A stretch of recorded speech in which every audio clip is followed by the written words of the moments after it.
पाकिस्तान भारत तनाव वाली कैफियत अभी बरकरार है। ट्रंप के बयानात के बाद इस बात को तकवीत मिलती है कि बैनुल-अक़वामी बरादरी चाहती है कि इस इलाके में अमन रहे, लेकिन भारत से नरेंद्र मोदी के बयानात सुने तो वहाँ इंतहा पसंदी की, एक्सट्रीमिज़म की और गुस्से की बू अभी भी आती है, क्योंकि उनका ख्याल ये था कि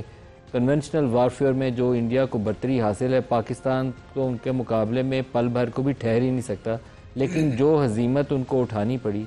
जहाज़ भी गिरवाए, बेसिस भी अटैक करवाई,